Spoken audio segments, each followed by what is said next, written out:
Hello friends. आज हम कृष्णचंद्र की कहानी जामुन का पेड़ सुन रहे हैं।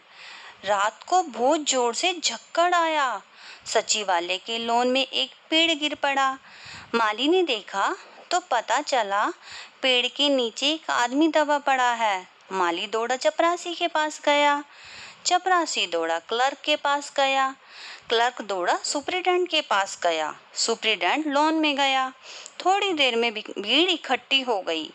बेचारा जामुन का पेड़ कितना फलदार था, एक क्लर्क बोला। माली ने कहा, मगर ये आदमी? सुपरिटेंडेंट ने कहा, पता नहीं जिंदा है या मर गया।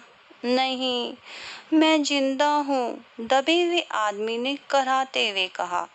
एक क्लर्क ने कहा, ये तो जिंदा है, पेड़ को हटाकर आदमी को जल्दी से निकाल लो। माली ने सुझाव दिया। चपरासी बोला, मुश्किल जान पड़ता है, पेड़ का तना इतना मोटा है और वजनी है। माली ने कहा, कोई मुश्किल नहीं, यदि सुपरिटेंडेंट साहब आज्ञा देंगे तो 10-20 आदमी मिलकर तने को हटा देंगे और आदमी को आराम से निकाल लेंगे। सभी क्लर्क बोले, माली ठीक कहता है, चलो लगाओ जोर। ठहरो, सुपरिटेंडेंट बोला, मैं अंडर सेक्रेटरी से पूछ लूं। सुपरिटेंडेंट अंडर सेक्रेटरी के पास गया। अंडर सेक्रेटरी डिप्टी सेक्रेटरी के पास गया।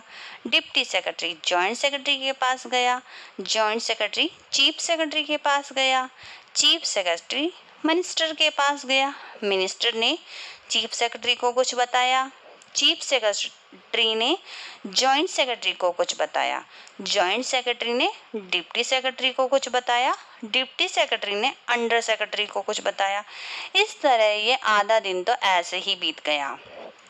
कुछ क्लर्क पेड़ को हटाने का फैसला कर चुके थे। इतने में सुपरिटेंडेंट फाइल लेकर भागा भागा आया।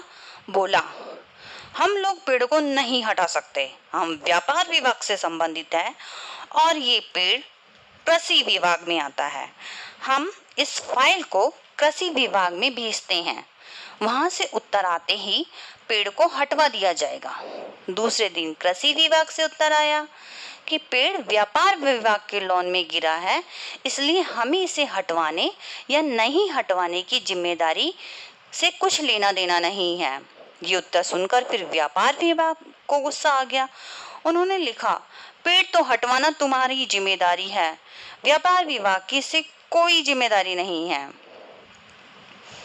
फिर व्यापार विभाग से इसकी कोई जिम्मेदारी नहीं लगी तो इस फाइल को हॉर्टिकल्चर के विभाग के हवाला कर दिया गया, क्योंकि ये एक फलदार पेड़ का मामला है। रात को माली दबे हुए आदमी के पास दाल भात खिलाने गया। माली ने दबे हुए आदमी को कहा, तुम्हारी फाइल चल रही है, कल तक तुम्हारा फैसला हो जाएगा, बस तुम हौसला रखो। तीसरे दिन हॉर्टिकल्चर से जवाब आया, हमारे देश में पेड़ लगाओ स्कीम चल रही है और हम एक पेड़ को काटने की इजाजत नहीं दे सकते, वो भी इतना फलदार पेड़। इस पर एक मनचली ने कहा, अब क्या होगा? दूसरे आदमी ने कहा, अगर पेड़ नहीं काटा गया तो इस आदमी को ही काट कर निकाल लेते हैं। दबे हुए आदमी ने कहा, ऐसे तो मैं मर जाऊंगा। क्लर्क बोला, यह भी ठीक कहता है। आदमी को काटने का सुझाव देने वाला व्यक्ति बोला, अगर ठीक बीच में से काटा जाए तो प्लास्टिक सर्जरी से जुड़ जाएगा। फिर फाइल मेडिकल डिपार्टमेंट में भेज दी गई। जिस दिन फाइल मेडिकल डिपार्टमेंट में पहुंची, उसके दूसरे ही दिन योग प्लास्टिक सर्जन भेज दिया गया। उसने दबे हुए आदमी की अच्छे से जांच पड़ताल के बाद बताया कि इसकी प्लास्टिक सर्जरी तो हो जाएगी, लेकिन ये मर जाएगा। फैसला रद्द कर दिया गया। रात को दबे हुए आदमी के मुंह में माली खिचड़ी डालते हुए कहता है, अब मामला ऊपर चला गया है, कल सेक्रेटरीट में मीटिंग होगी, तुम्हारा फैसला रखा जाएगा, सब ठीक हो जाएगा। दबा दबा हुआ आदमी धीरे से बोला, ये तो माना, तवाफुल न करोगे, लेकिन खाक हो जाएंगे हम तुमको खबर होने तक।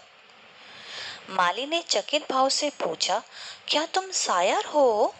दबे हुए आदमी ने धीरे से सिर हिला दिया।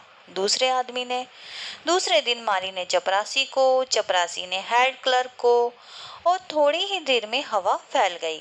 दबा हुआ आदमी शायर है, फिर क्या था, लोगों का झुंड उस शायर को देखने उमड़ पड़ा।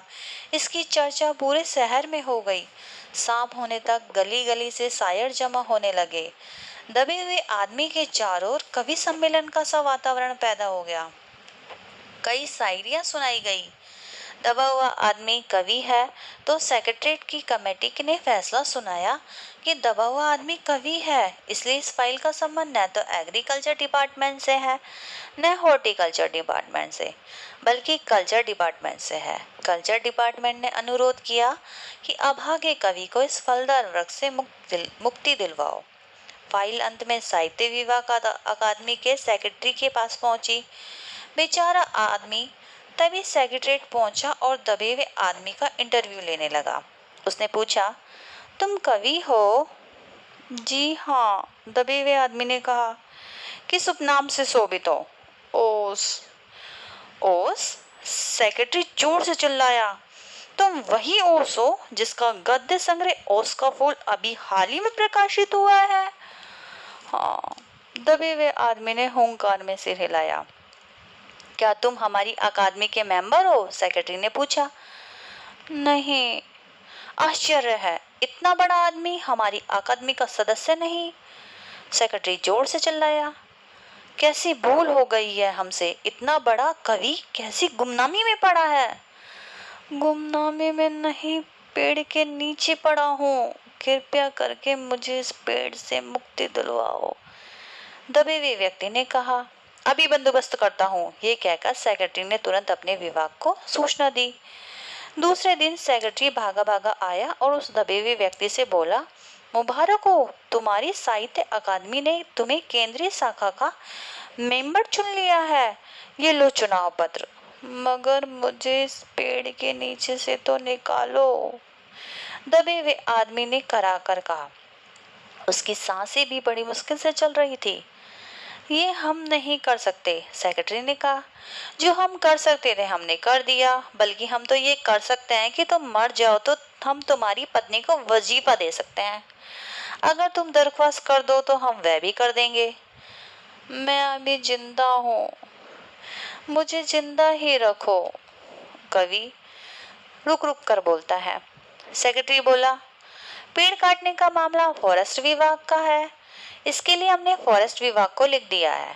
शाम को माली ने बताया, कल फॉरेस्ट विभाग के आदमी आकर इस पेड़ को काट लेंगे और तुम्हारी जान बच जाएगी। माली तो बहुत खुश था, लेकिन दबे हुए आदमी का स्वास्थ्य जवाब दे रहा था। वह अपने जीवन के लिए लड़े जा रहा था। कल सवेरे तक उसे किसी न किसी तरह जीवित रहना है। दूसरे दिन फॉरेस्ट विभाग के आदमी हाथ में आरी कुल्हाड़ी लेकर पहुंचे और उनको पेड़ काटने से रोक दिया गया। क्यों? मालूम हुआ कि विदेश विभाग से हुक्म आया है इस पेड़ को न काटा जाए।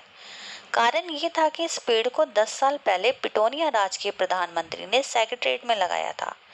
यदि इस पेड़ को काटा जाए तो इस बात का अंदेशा था कि पिटोनिया राज के साथ हमारे संबंध हमेशा के लिए बिगड़ जाएंगे। मगर एक आदमी की जान का सवाल है, एक क्लर्क चिल्लाया। दूसरी ओर दो राज्यों के संबंधों का सवाल है, दूसरे क्लर्क ने पहले क्लर्क को समझाया। और ये भी तो समझो, पिटोनिया सरकार हमारे राज्य को कितनी सहायता देती है। उसकी मित्रता के खातिर हम एक आदमी का बलिदान नहीं कर सकते। कवि को मर जाना चाहिए निसंदेह। अंडर सेक्रेटरी ने सुप्रिटेंडेंट को बताया, आज सवेरे प्रधानमंत्री दौरे से वापस आ जाएंगे। आज शाम को फाइल उनके सामने पेश की जाएगी। जो वो फैसला सुनाएंगे वही सबको स्वीकार होगा। शाम को फाइल का फैसला आ गया।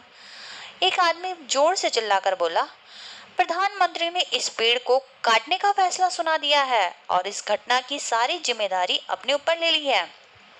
कल ये पेड़ काट दिया जाएगा और तुम इस संकट से छुटकारा पा जाओगे। मगर कवि का हाथ ठंडा था। चींटियों की लंबी कतार उसके मुंह में जा रही थी। उसके जीवन की फाइल पूर्ण हो चुकी थी। मतलब वह आदमी मर चुका था। आशा है आपको ये कहानी अच्छी लगी होगी। धन्यवाद। Please like, share and subscribe to my channel. Bye bye.